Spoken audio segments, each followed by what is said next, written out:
La crisis se ha llevado por delante a miles de empresas en Galicia. Solo en los últimos 5 años han echado el cierre más de 10.000 compañías. En pleno debate sobre el futuro de Nova Galicia Banco o de Pescanova, nos preguntamos hacia dónde va el tejido empresarial gallego. Esto es La Otra Vía.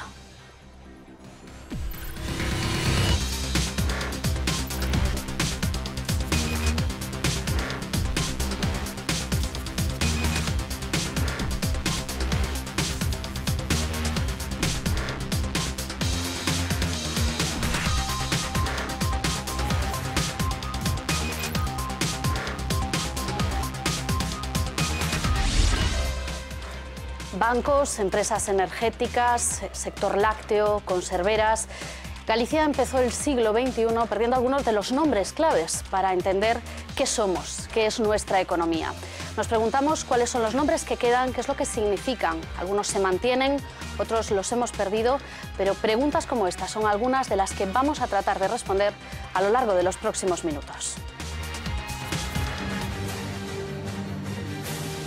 Desde que comenzó la crisis, la comunidad vive una auténtica sangría empresarial.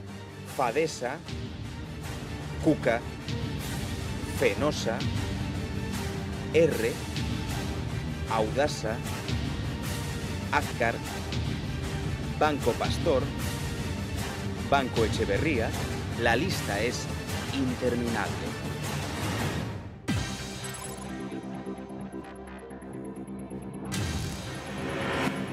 Año 2007, España entera estaba de fiesta, era la época del boom inmobiliario y nadie podía con Fadesa. Fernando Martín se hizo con la compañía por 4.000 millones de euros. Pero solo un año después, la empresa presentó concurso de acreedores. Era el principio del fin.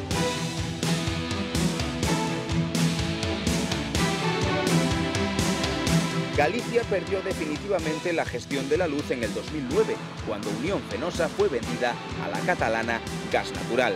Las autopistas pasaron de ser gallegas a estadounidenses cuando se formalizó la venta de Audasa a Citigroup. Solo un año más tarde, la telefonía gallega, representada por la empresa R, pasaba a manos del fondo británico CVC. 2011, 3 años después de que empezara la crisis, Galicia deja escapar a la conservera Cuca. El grupo vasco Garavilla se hace con el 100% de la conservera gallega. Y la sangría no termina ahí. Año 2012, el grupo alemán Dachser toma el control de la compañía de transporte Azcar y empieza la debacle financiera. Banco Pastor pasa a ser del Popular y el Echeverría pasa a manos venezolanas.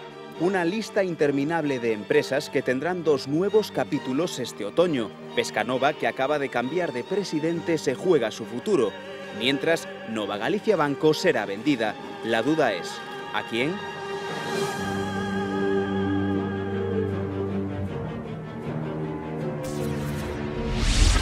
Este es el panorama que nos ha dejado la crisis, aunque en algunos casos tenemos que remontarnos un poco más atrás para entender cómo hemos llegado a este momento. Y esta es una de las preguntas, de las primeras preguntas que queremos responder. ¿Cómo hemos llegado hasta aquí? No lo vamos a responder nosotros, vamos a permitir que lo hagan nuestros invitados, que nos ayuden a aportar distintos puntos de vista acerca de esta cuestión. Así que hemos sentado aquí en nuestra mesa un nutrido grupo de representantes del sector de la economía, del empleo, también de la universidad, del mundo académico. Hoy están con nosotros Demetrio Vázquez, el secretario general de la Unión Comarcal de A Coruña de Comisiones Obreras. ¿Qué tal? Muy buenas noches. Buenas noches. Nos acompaña también David Carro, presidente del Grupo IFE. ¿Qué tal? Muy buenas noches. Buenas noches. Está también con nosotros Alfonso Salazar, es presidente de ASCEGA, la Asociación de Emprendedores de Galicia. ¿Qué tal? Muy buenas noches. Muy buenas noches. También Juan Manuel Sánchez Quinzá, profesor de Economía Aplicada en la Universidad de A Coruña. ¿Qué tal? Muy buenas noches. Buenas noches. Saludamos también a Rafael Pérez, es gerente del Grupo Selmar. ¿Qué tal? Muy buenas noches. ¿Qué tal? ¿Cómo estamos? Y completando este grupo de voces está con nosotros Ricardo Cao, es vicerrector de Investigación y Transferencia en la Universidad de A Coruña. ¿Qué tal? Muy buenas noches. Buenas noches, Antonio. Esta es la primera pregunta que nos hacemos, la primera pregunta que queremos trasladar. ¿Cómo hemos llegado a este momento? Demetrio. Bueno, eu creo que é sabido por todos como empezou a crise, unha crise que ven da crise que teóricamente empezou cos fondos financeiros estadounidenses, que foi se estendendo polo resto do mundo, que aparece como unha crise fundamentalmente en España asociado á burbulla inmobiliaria, á ruptura desa burbulla, que dá a sensación que na opinión de toda a xente ese é o gran problema que hai, e a gran crise que hai, a crise da construcción, non? Cando temos realmente unha crise moito máis fonda, produto de todo isto, dunha mala planificación, de unha non previsión en tempos bons, etc., etc., que está máis extendida no que é o campo da industria. O PIB industrial de Galicia baixou desde o ano 2008 un 16%.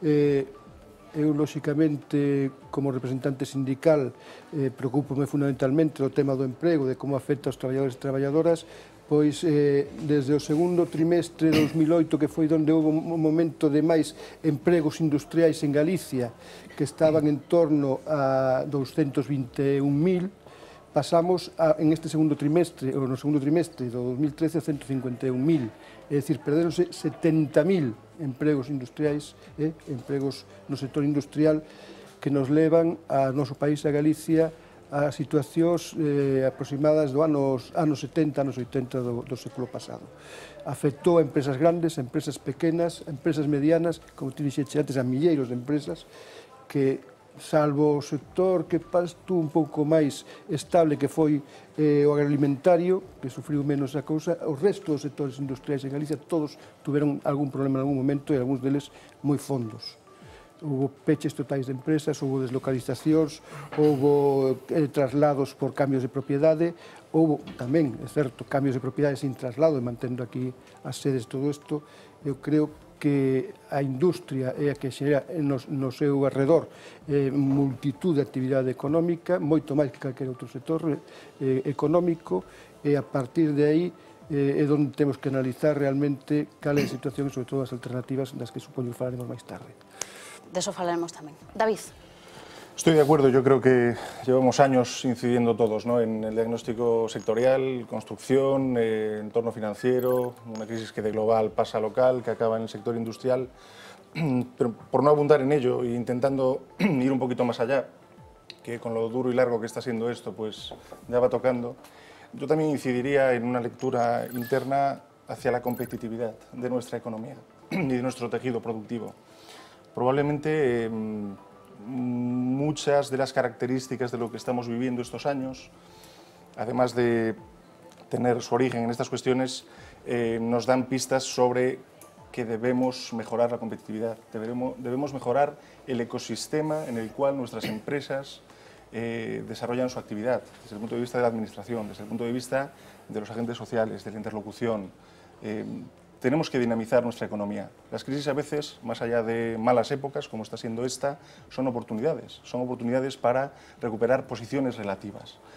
Y ese diagnóstico sobre la competitividad, que yo creo que debe acompañar la respuesta a tu pregunta de cómo hemos llegado aquí, sí, no tiene que llevarnos solo al análisis de dónde estamos, sino ser una pregunta permanente, atemporal, que nos sigamos haciendo y que a lo mejor nos ayuda a salir de esto. ¿Tú cómo lo ves? Pues yo estoy de acuerdo en parte en lo que han dicho David y Demetrio. Yo creo que hay un problema de competitividad claro, hay un problema importante porque las empresas cuando desaparecen es porque el mercado al que van dirigidas o no llegan o no pueden cubrirlo, pero nosotros desde la asociación, nosotros tenemos una asociación muy pequeña, una asociación de empresarios muy pequeña, de pymes, consideramos que también hay otros factores muy importantes, ¿no?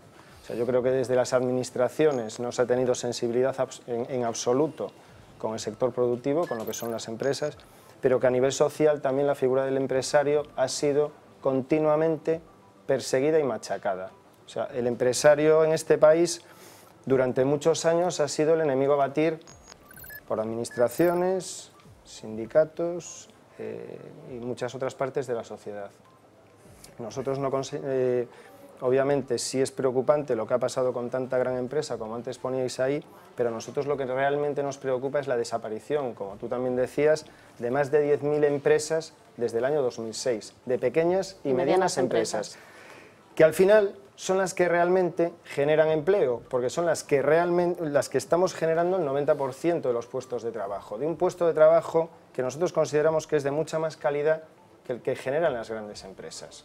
Las grandes empresas se deslocalizan o se guían más por temas meramente de rentabilidad. Las pequeñas empresas, geográficamente, es más difícil que se muevan. Y el tejido industrial gallego está sufriendo de manera violenta lo que es esta crisis. O sea, están desapareciendo empresas con 30, 40, o como es el caso de hoy, y saludo una socia nuestra, Teresa, con una empresa con 65 años que hoy posiblemente viva el momento más importante de toda su historia. Y toda esa experiencia y toda esa trayectoria va a ser muy difícil de recuperar. O sea, todo eso que se está destruyendo ahora, nosotros consideramos desde la asociación que como no se ha mimado, va a ser muy difícil y muy complicado de recuperar en poco tiempo. Claro, Juan Manuel, lo que pasa es que si echamos la vista un poquito más atrás nos encontramos con que en realidad la lista de nombres es muchísimo más larga. Nos podríamos remontar yo creo que el problema a décadas atrás. Sí, el problema de la crisis en la industria, en el tejido industrial gallego, es estructural. Es decir, no es coyuntural de este momento. El sector industrial gallego viene perdiendo participación en el Producto Interior Bruto desde el año 70, que alcanza el máximo nivel. En el año 1970, en Galicia, de cada 100 euros que se generaban, o 100 pesetas en aquel momento, 34 las generaba el sector industrial. Ahora mismo las está generando 12, es decir, la caída ha sido brutal. Y lo que decía mi compañero, efectivamente es cierto, no se acaba regenerando. A cada crisis que ha habido, la crisis del petróleo, me provoca un desguace general de sectores importantísimos como la construcción naval, por ejemplo, no se recupera ese sector, ni tampoco sectores alternativos. Viene la segunda crisis de comienzos de los 90, que hace retroceder todavía más al Producto Interior Bruto en la participación que tiene la industria en él.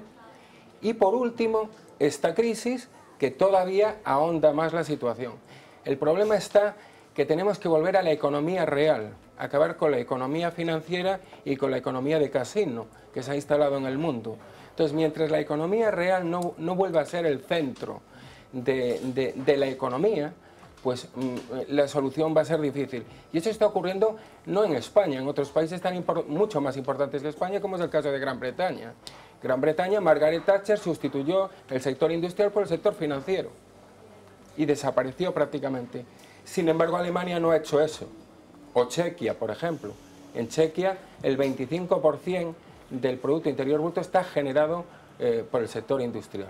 No hablemos de Alemania, de Suecia, países que mantienen. Aún ayer sacaba la Unión Europea un informe diciendo que es muy preocupante esta caída del sector industrial, que yo coincido con mi compañero, efectivamente, que creo que es irreversible. Es decir, que va a ser muy difícil que vuelva a aumentar esta participación de una forma importante. Hay que tener en cuenta que en 1970 España era la 8ª potencia industrial del mundo.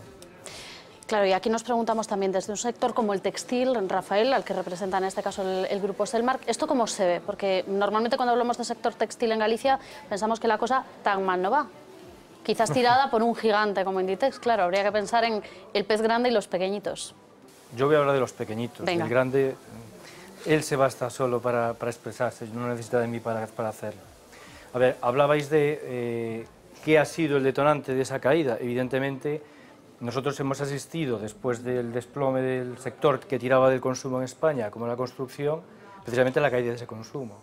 Entonces, se ha mezclado esa caída de consumo bestial dentro del mercado nacional, en el que la mayor parte de las empresas españolas teníamos el 80 o el 90% de la facturación. Ha tenido lugar esta caída del consumo y ha llevado que todas aquellas empresas que eran poco eficientes han ido cayendo unas tras otras, con un crecimiento de consumo en otras zonas del mundo, en el cual nosotros no estábamos presentes, como es así. Entonces, esa caída de consumo que nos podía afectar inicialmente a nivel local, también nos afectó el hecho de que de repente los puntos de atracción, los polos de atracción de consumo mundial estuvieran muy lejos, en los cuales nosotros no estábamos ni de lejos presentes, como es todo el caso del mercado asiático. Entonces, claro, en esta circunstancia, todas las empresas que no estábamos o no estaban convenientemente internacionalizadas, con unas estructuras adecuadas para la situación del mercado, con la flexibilidad oportuna para podernos adaptar, pues unas fueron cayendo más rápido que otras. También juega una cosa importante, ¿no? Y es que las empresas en Galicia, en general, eran bastante antiguas en los órganos de dirección. Claro, esta crisis es tan sumamente diferente de todas aquellas que se han vivido, que las personas, utilizando los remedios antiguos del trabajo, del sacrificio, pero no remedios nuevos como analizar el consumo, analizar las nuevas tendencias, etcétera, etcétera, digamos que se ha mezclado todo, es decir, caída de consumo y poca adaptación de las empresas al nuevo escenario, ¿no? Eso a nivel nacional, y luego el tema de la situación del mercado mundial, en el que nosotros nos cuadraba tremendamente lejos, ¿no? Conocíamos Asia como fuente de aprovisionamiento, unos más que otros, pero no conocíamos en absoluto Asia como un mercado para nuestros productos. Y ahí es donde está, digamos, que nos ha cogido a todos a contrapié. Prácticamente todos habéis hablado de innovación y en este caso sí me gustaría saber desde un punto de vista más académico, desde la formación que se ofrece a los más jóvenes, pues por ejemplo a través de los viveros de empresas, Ricardo, si esto también se percibe. Sí, claro que se percibe, como no quiero insistir en lo que han comentado mis compañeros de mesa antes ya, pues es una crisis global, como sabemos, pero nos afecta de forma local especialmente pues por todo lo que se ha comentado, la economía basada en el ladrillo, la burbuja inmobiliaria, la especulación, y es un cambio, es una crisis de modelo desde mi punto de vista. Entonces lo que tenemos ante nosotros es una necesidad importante de cambio de modelo, un modelo de economía basada en la innovación, basado en el conocimiento. Creo que ahí desde las universidades, los centros tecnológicos también tenemos bastante que decir. Y desde mi punto de vista, pues uno de los datos que comentaba antes Juan Manuel, precisamente haciendo referencia a la pérdida de peso del sector productivo, ponía el dato de la importancia relativa que tenía España en producción, en el sector productivo en el año 70, hablaba del 8º puesto a nivel global, a nivel mundial. En este momento España tiene el 8º puesto a nivel de producción científica y investigadora, y no le estamos sacando el partido a ello. Eso es una reflexión que yo creo que es muy importante hacernos y que debemos de tener muy en cuenta. Bueno, luego hablaremos de innovación y seguiremos hablando también de cómo se pueden ir buscando soluciones en ese sentido, pero hablábamos de nombres, de los nombres que todos conocemos, de empresas gallegas, y incidiremos en ellos, pero lo que hemos hecho también es salir a la calle y preguntarle a la gente por las empresas que todos pensamos que siguen siendo de aquí, algunas de las cuales pues acaban prácticamente de salir de nuestro mercado, de la titularidad gallega, y nos hemos encontrado con alguna respuesta sorprendente. De estas empresas, ¿cuáles creen que siguen siendo gallegas? Pues el Banco Echevarría, creo. Banco Echevarría y R. Sardinas Cuca. Y ninguna. Ah, y R. Y el Pastor. Azcar, R. Y nada más. ¿Qué les parece si les digo que todas han sido vendidas? Pero todas han sido vendidas. Les parece un auténtico desastre y una pena. Una empresa gallega que siga siendo gallega.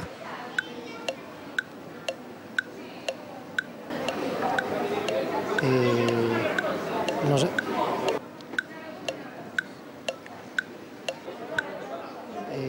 Bueno, Inditex. Sí, claro, Inditex. Y sin ser Inditex, que esa es la respuesta fácil. La Voz de Galicia. De estas empresas, ¿cuál cree que sigue siendo gallega? Pues Sardinas Cuca y Banco Pastor. El Banco Pastor. Cuca. Ah, bueno, y R, por supuesto. Y si le digo que ninguna es gallega ya... Te lo creo. Es verdad que R ya no es tampoco, está vendida. Sí, pues no lo sabía, ¿no? Pues muchas cosas tenemos. Si tuvieran que pensar en una gallega, ¿en cuál pensarían? Pues en Inditex. Pues yo no sé en cuál pensar, sinceramente lo digo. Una empresa en Galicia. Como no sea la panadería de mi hermano, pues pocas más o menos. Empresas importantes, Inditex, Estrella Galicia. Leche Río. Empresas gallegas. Joder. Pocas se me ocurren, Pocas se me ocurren. Sin que sea Inditex, que esa es la fácil. Inditex, pues... no sé. Gallega, ¿quién sería gallega? Es que si fuera Inditex no me sale otra, sinceramente lo digo, la verdad. Bueno, Bueno, pues decía Rafael hace un instante que Inditex se basta y se sobra el solito para explicarse, y está visto que es de las pocas empresas que podemos citar nosotros mismos como una empresa gallega. El resto ni siquiera tenemos muy claro dónde tenemos el accionariado, Demetrio. Yo no sé si esto se nota también a la hora de entender por qué está como está la situación del empleo. Sí, está claro, pero eu quería decir tamén, enlazando co que estamos falando antes, porque creo que é importante, que hai dúas cuestións que son claves tamén para entender isto. Unha, non sei se foi moda ou que foi, pero a aposta de determinados políticos, en determinados momentos, polos servicios, máis que pola industria. Convertir as cidades en cidades de servicios e deixar de lado como algo antiguo, como algo que non era limpio, e deixar a industria de lado e apostar únicamente por eso. Eso é unha clave da situación que temos en este momento. E outra é as decisións tamén políticas que corresponden tamén a posicións ideolóxicas por parte dos gobernos da Xunta de Galicia, pero tamén do Estado, de decir que a mellor política industrial é a que non existe, que os mercados se autorregulan e son eles os que van a decidir que empresas teñen que seguir, cales teñen que desaparecer. Eso foi unha falacia, foi un erro terrible que nos levou tamén a esta situación.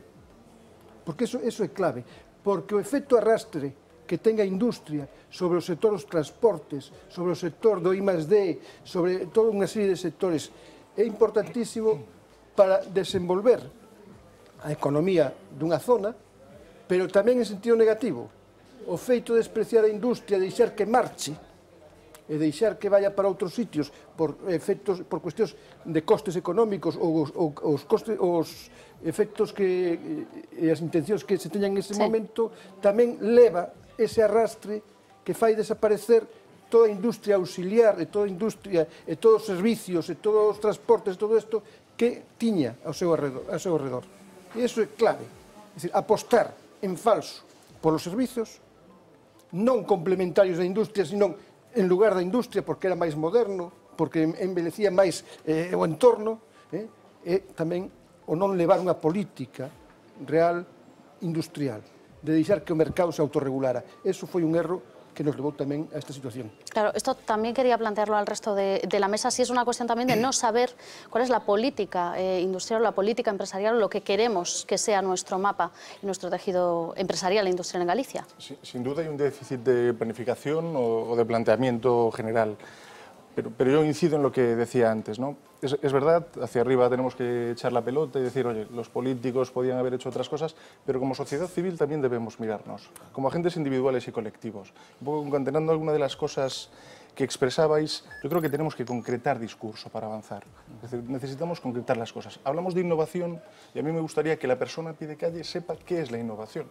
No solo las siglas del I+D+I. Claro, es que todos llevamos años hablando de la innovación, de la transformación del modelo, pero yo creo que haces una encuesta como lo que acabáis de exhibir sobre qué es innovación en concreto en el tejido productivo y probablemente estaría simpática, ¿no?, la colección de respuestas. Creo que tenemos que concretar discurso y también, antes lo comentábamos, antes de entrar al debate, hay un elemento psicológico en ese discurso que tenemos que alimentar, ¿no?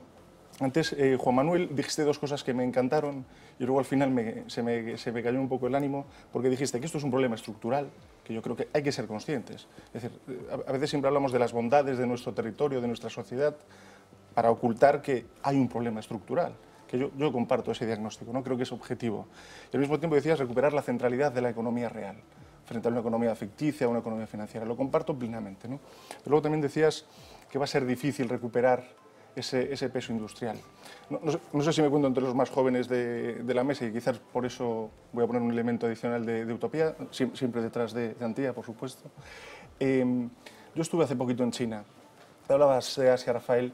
Estuve en Shenzhen, no sé si conocéis Shenzhen. Es la zona del mundo que más está creciendo. Hace 35 años tenía unos 30.000 habitantes. Ahora mismo tiene 17 millones de habitantes. Tiene el tercer puerto del mundo en actividad y es vecina a Hong Kong y ha sido algo, y ahí te doy la razón, que el gobierno chino, que tiene sus especificidades, obviamente no es el objeto del debate, decidió hacer de aquello el exponente de lo que querían hacer del país, ¿no? Quiero decir, hay un elemento de voluntad política, de voluntad social en que las cosas surjan y donde era un pueblo pesquero probablemente que de repente, en apenas unas décadas, haya un coloso industrial a nivel internacional, tiene mucho de voluntad, ¿no? Entonces yo creo que hay que concretar los discursos, tenemos que conseguir que la persona de la calle sepa responder qué es innovación y tenemos que conseguir, yo creo, irradiar un ánimo en el cual, ¿por qué no aspirar a recuperar esa posición que tuvimos? Claro, pero esto me lleva a preguntar una cosa y precisamente a ti, que tiene que ver con la palabra emprendedor, porque antes decíamos que es innovación, pero quizás también tenemos que preguntarnos esto de emprender, que parece que estamos creando una especie de burbuja de emprendedores y se puede sostener. Si me permites antes, entonces, según tú, el modelo a seguir es el modelo chino. Un país con una legislación laboral muy avanzada, pero que no aplica, y en el que mucha gente trabaja en condiciones de semiesclavitud. O sea, ese es el modelo a seguir. O como, por ejemplo, ayer Qatar, que está construyendo unas instalaciones deportivas para las Olimpiadas con esclavos traídos de Pakistán, de Timor, etcétera, etcétera. Porque para mí ese no es el modelo. Ese no es el modelo. Sin respeto al medio ambiente, sin respeto a las condiciones laborales, con unos salarios paupérrimos y con unas diferencias sociales cada vez mayores. Sí, hay mucho multimillonario, pero también hay mucha gente que no tiene para comer todavía. Entonces, a mí ese modelo, yo sinceramente yo no lo quiero para mi país. O sea, yo no quiero que mis hijos vivan en un país donde haya una parte de la población que produzca en condiciones de semiesclavitud. ¿Que hemos perdido el tren? Pues posiblemente Occidente haya perdido el tren, pero también una parte de la responsabilidad la tiene el propio Occidente por haber llevado los medios de producción y la producción a unos países porque le convenía. ¿Y quién se lo llevó? En mayor medida las grandes compañías de todo Occidente. Yo obviamente no es un modelo económico que defiendo. Para mí no es un modelo económico válido. Yo sí estoy de acuerdo con la investigación, con el desarrollo y que obviamente sin imaginación y sin creatividad no vamos a salir de esta, pero tampoco sin otras cosas. Sobre el tema que tú me preguntas del emprendimiento, nosotros estamos hartos de repetir que el tema de la palabra emprendedor, porque ya está de tan manida, cansa. O sea, emprendedor es el cambio que se le ha dado o la sustitución de la palabra empresario, porque durante años a la palabra empresario se le dio un significado totalmente peyorativo. O sea, socialmente un empresario era un señor con un puro y con una chistera que se dedicaba a explotar a otros. ¿Y se le ha cambiado el nombre solo porque tiene mala prensa? Obviamente sí, sí. O sea, se está llamando al emprendimiento de una manera irresponsable por parte de las instituciones porque hay un problema claro. Y yo estoy de acuerdo con David en que debemos de ir concretando. Y ese problema son los 6,5 millones de parados que hay en este país y con un paro juvenil del 48%. Entonces, como no hay una solución desde las administraciones a esto, ¿qué se hace? Emprendan ustedes, monetaricen el paro, vayan a pedir un crédito inexistente, pero bueno, monetaricen el paro y dedíquense a emprender. Y nosotros nos estamos encontrando que mucha gente está optando por el emprendimiento, lo que se llama el emprendimiento, lo que llamamos ahora nosotros en la asociación emprendesarios, ¿no? Para mezclar las dos palabras. Y están convirtiendo a esta gente en emperdedores, que son gente que al poco tiempo se va a quedar sin empresa, sin paro, sin recursos y sin nada. Porque lo que le están diciendo es que esa es su salida a la situación en la que están, y no es cierto. A nosotros nos preocupa esos 6,5 millones de parados, nos preocupa el 48% de paro juvenil, pero también nos preocupa que hay una parte importante de la sociedad, que son los parados de más de 35 años, que difícilmente van a volver a encontrar un puesto de trabajo como el que tenían, y que esos parados se encuentran con cargas familiares, hijos, hipotecas, colegios, etcétera, etcétera, y hoy lo están pasando francamente mal, francamente mal. Y yo sigo pensando, y le agradezco a Juan Manuel que esté de acuerdo conmigo, que todo lo que se ha dejado destruir va a ser muy difícil de recuperar. No se va a recuperar en 1 año, ni en 2, ni en 3. Luego hay otra cosa importante. En esos 6,5 millones de parados hay una parte importante que los ha generado el sector de la construcción.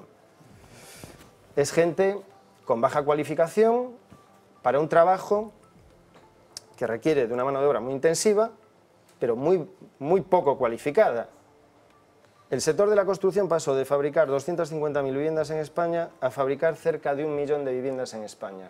Analicemos fríamente quién fue el culpable de eso. Y luego veamos otra cosa.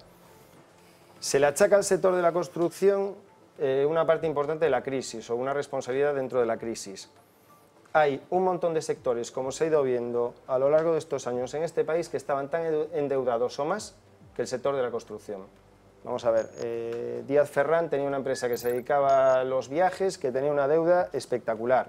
Pescanova, estamos viendo la deuda que tenía Pescanova. Entonces, yo creo que sí, debemos de ir centrándolo todo y no lo sé, nosotros nos gustaría que en vez de centrarnos tanto en cifras macroeconómicas y en problemas muy generales y muy abstractos, nos centrásemos realmente en lo que son los problemas en este momento y cómo podemos salir de esta. ¿Me dejas que dé 4 datos también? Vamos a buscar datos de estos concretos de los que hablabas, algunos de los que hemos tratado ya. Son datos que nos dicen un poco a grandes rasgos cómo estamos en este momento también aquí en Galicia. Son datos, por ejemplo, del Producto Interior Bruto, de lo que ha caído durante estos años de crisis desde el año 2008. Vamos a buscar esos datos que nos indican que en el 2008 teníamos 57.832 millones de euros de Producto Interior Bruto, una cifra que ha caído en un 2,5 hasta el año 2012. Con respecto al paro, nos indican las cifras que si en el año 2008 había un 8,4% de paro en nuestra comunidad autónoma, esa cifra ha aumentado hasta un 22,4%. Estamos hablando de un incremento del paro en este periodo del 187%, una subida del 187%. Y en cuanto al número de empresas, tenemos unas cifras que en este caso caen. Y ahí lo vemos, en 2008 había 203.374 empresas en Galicia, en 2013 192.998, un 5,2% de bajada. Y con estos datos en concreto, Juan Manuel, ¿qué hacemos? Pues hay que volver a la industria. Hay que volver a lo que decía antes, a la economía real. Pero ¿y cómo? La pregunta es, claro, Juan Manuel, tú decías antes que te parece complicado recuperar lo que hemos perdido. Sí. ¿Podemos volver de esa economía de casino? Va a costar mucho, pero lo que no podemos es incidir ahora en montar industrias con un bajo valor añadido, que requieran personas poco cualificadas. El sector industrial se caracteriza fundamentalmente porque requiere talento y preparación en general. Es un sector que hay un ejemplo muy claro. Todas aquellas comunidades autónomas donde el peso de la industria es fuerte han soportado mejor la crisis. Y lo mismo pasa a nivel de países. El País Vasco es el que menos ha sufrido la recesión. El 29% del PIB está generado por el sector industrial. De cada 100 euros, 29 se generan en la industria. En Galicia, 12. Hay una tendencia a que el empleo se conserve mucho mejor en el sector industrial que en el resto de los sectores de la economía. Por lo tanto, es un sector mucho más estable, que innova mucho más que el resto de los sectores. Los fisiócratas, y podríamos ponernos en su lugar en el siglo XVII, decían que era el sector agrario el que producía todo y que los otros, en aquel momento eran los artesanos, ¿no? Y los aristócratas y los que no hacían nada, decían que eran una clase parasitaria. Ahora lo podríamos decir del sector terciario a secas, sin más, sin más. Es decir, el sector terciario es importante siempre que haya un sector industrial que lo sostenga, ¿no? Veamos el caso de Madrid. Madrid, ¿por qué está a la cabeza? Aparte de ser la capital del reino, de ser la capital financiera, etcétera, etcétera. Porque tiene un cinturón industrial potentísimo en el cual se apoyan los servicios. Lo mismo le ocurre a Barcelona. Hay estudios donde se demuestra que por cada puesto de trabajo que genera el sector industrial se generan multiplicativamente dos puestos de trabajo en los otros sectores. Por lo tanto, yo lo que creo es que lo que hay que desarrollar es el talento. Hay que ir a industrias donde el valor añadido venga dado por la innovación, por la tecnología, no compararnos a los chinos, no ponernos a hacer camisetas a 2 euros, sino apostar por la innovación tecnológica. Eso es clarísimo. Para diferenciarse. Claro, y me imagino que en eso, Rafael, si pensamos en, por ejemplo, el sector textil, precisamente es quizás donde esas diferencias con lo que se hace, por ejemplo, en Asia, es donde más habría que incidir. A ver, vamos a ver. Esto que acabas de decir tú está muy bien, pero es algo que ocurrirá de aquí a 15 años.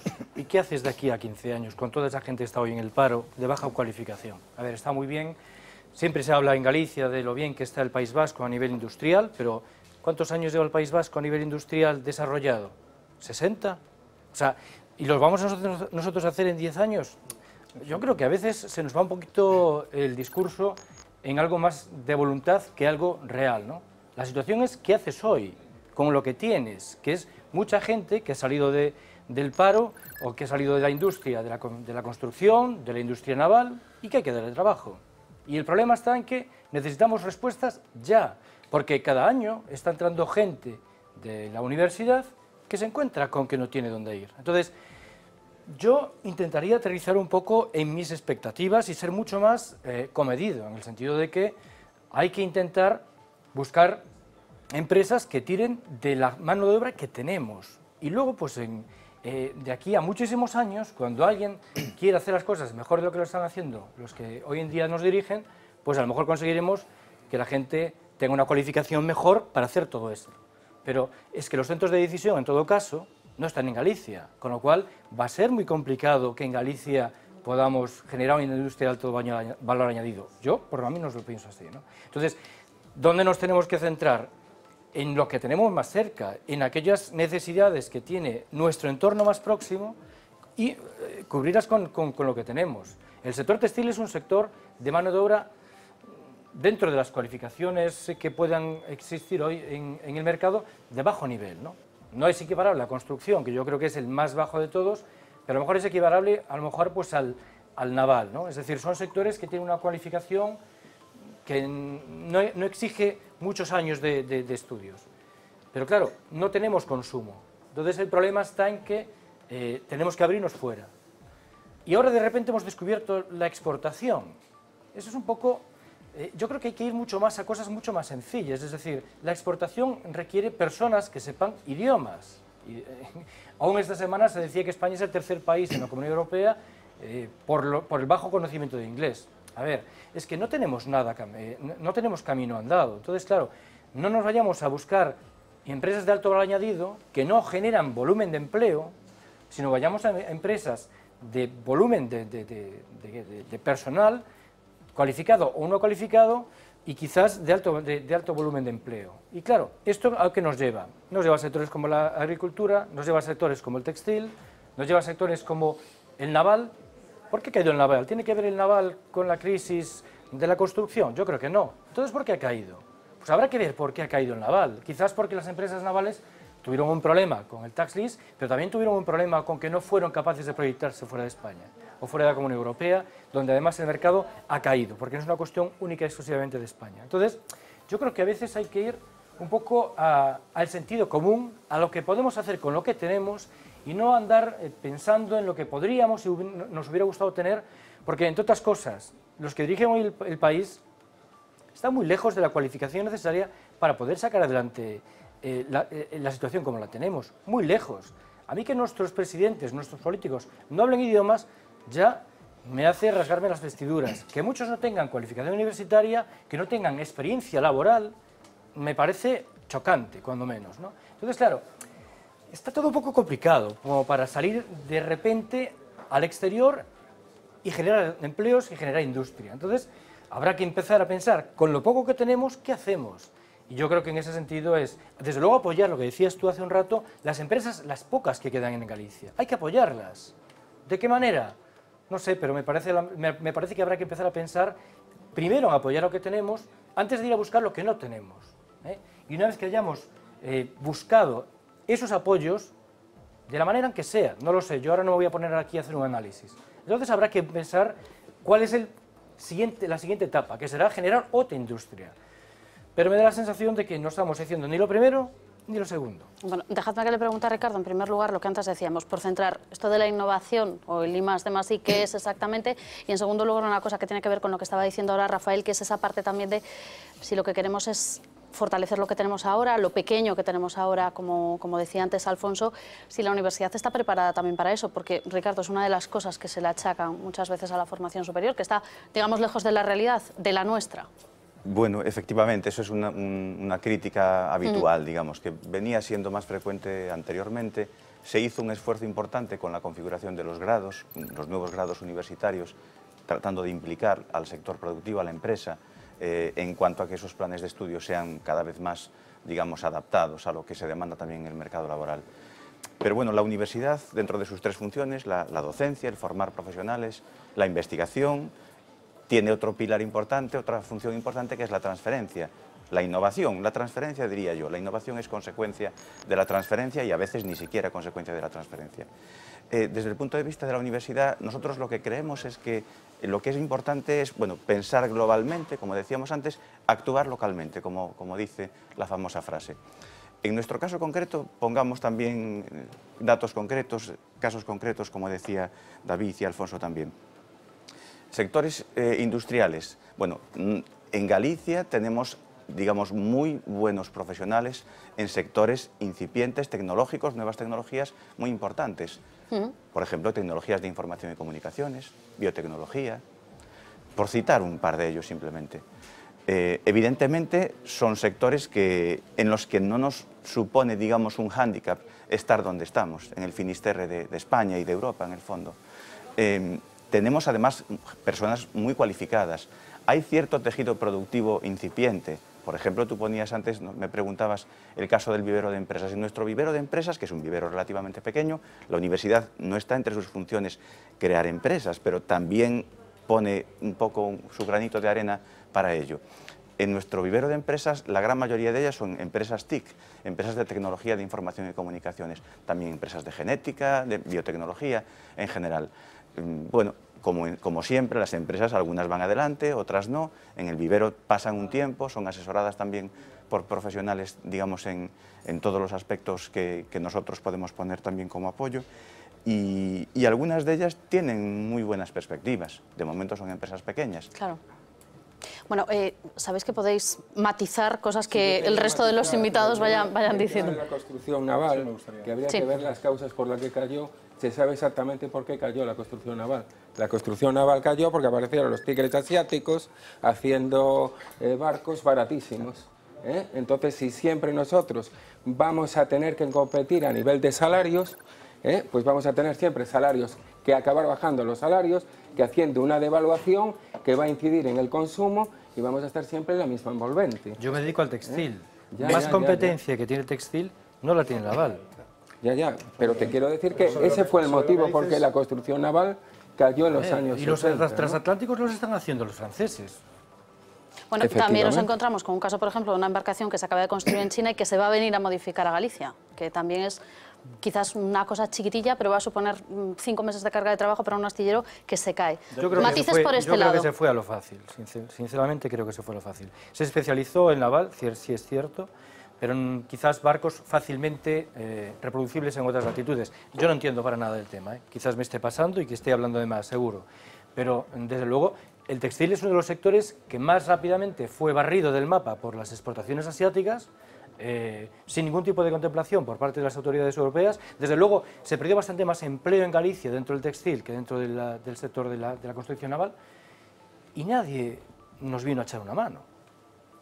No, pero es que yo creo que a ningún emprendedor le vino nadie a echar una mano, porque estos días que hablamos de la pérdida de la entidad financiera gallega y todo este rollo que se está montando con la entidad financiera gallega, nosotros desde la asociación también consideramos que la entidad financiera gallega es ahora entidad financiera gallega, porque desde el año 2007 que empezó la crisis, la entidad financiera gallega no tuvo ningún reparo en retorcerle el pescuezo y, perdonemos la expresión, a muchos empresarios gallegos. O sea, a muchos empresarios gallegos que en vez de ayudarles se les llevó directamente a la liquidación de sus empresas.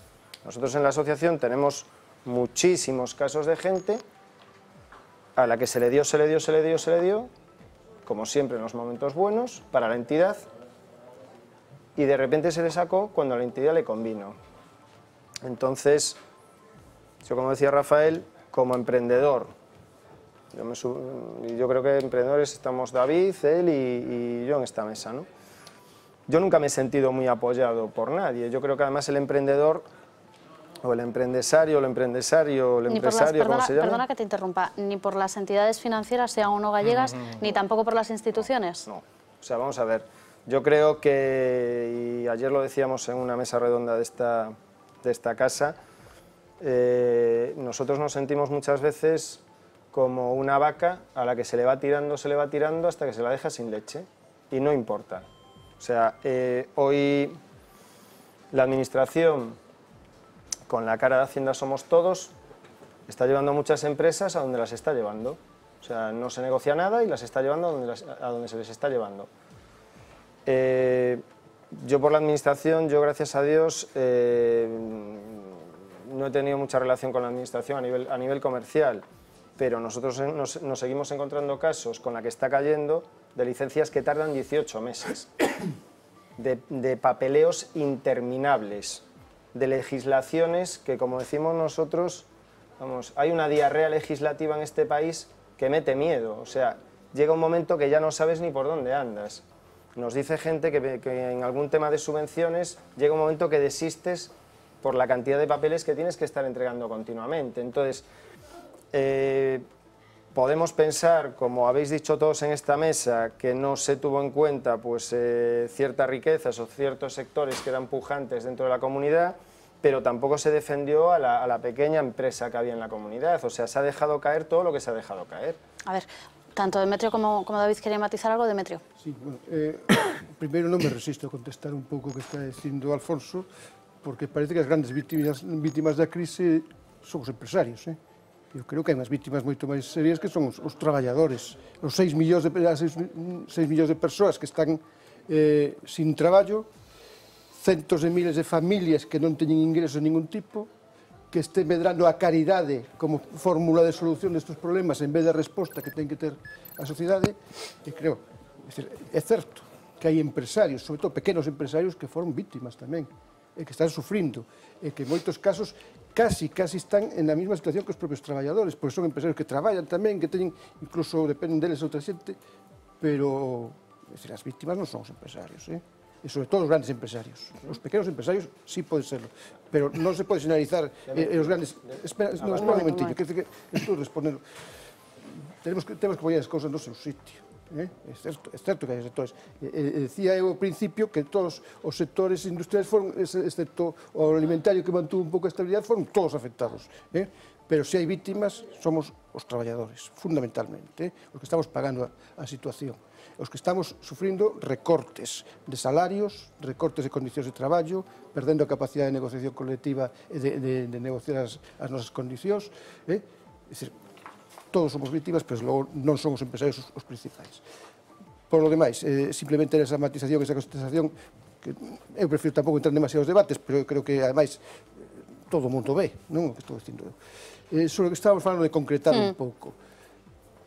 Empresarios, traballadores, coincidimos que aquí é un problema fundamentalmente de financiación da posible salida, da falta de crédito no mercado, de que os bancos, os cartos que están recibindo moi baratos da Unión Europea, do Banco Central Europeo, etc., en vez de invertilo para o que ellos están dando, que é para poñer no mercado a posibilidade de crédito para que a xente poda emprender, poda crear empresas, poda crear riqueza, o está facendo, está invertindo en deuda pública.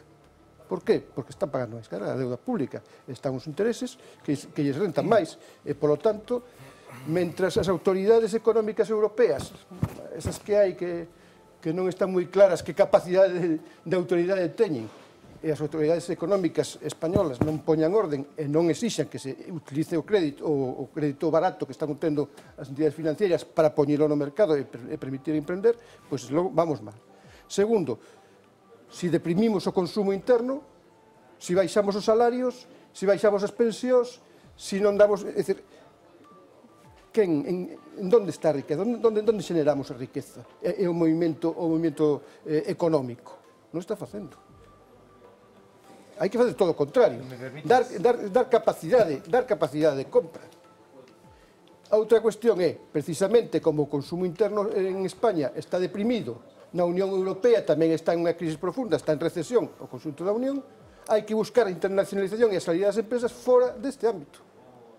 Do ámbito europeo. Do ámbito español e do ámbito europeo. Hai que buscar, como decía Rafael ao principio, poñía o exemplo de Asia, hai que buscar outros mercados, Latinoamérica e todo eso, países emerxentes que teñen agora capacidade de compra para ir aí, porque non temos capacidade, ou non hai capacidade de consumo interno, incluso tampouco na Unión Europea.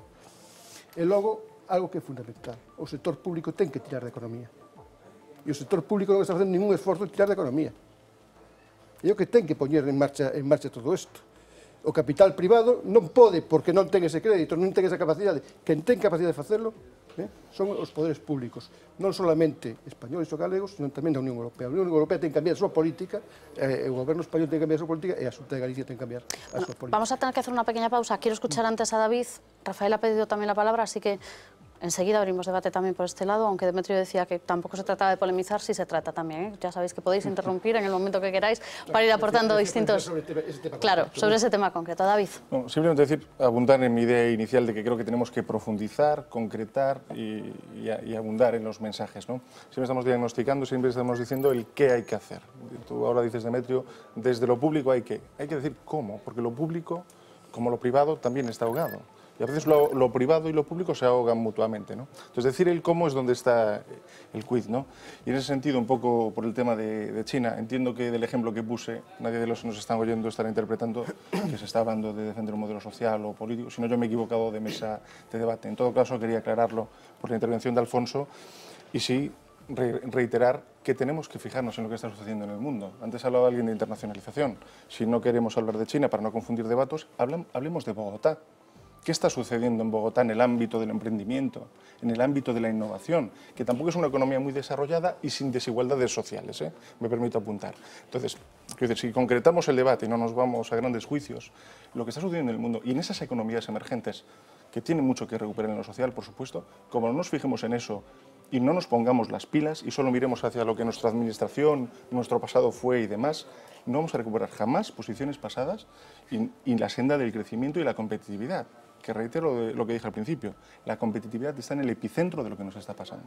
Bueno, vamos a hacer un pequeño alto, luego escuchamos ese matiz que quería hacer también Rafael, pero antes vamos a hacer una pequeña pausa y volvemos enseguida, vamos a volver a hablar de empleo, a hablar también de cifras, de nombres y apellidos, lo que decíamos antes, por ir concretando también cuestiones, también de esos grandes empresarios de los que hablaba hace un instante Demetrio, y tenemos más cosas que contar.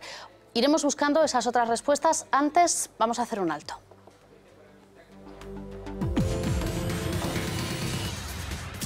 La sangría empresarial gallega tiene nombre y apellidos. Intenta uno no entrar en depresión. Estou perdendo moitas esperanzas de atopar un cho. ¿Cómo es la vida tras un ERE?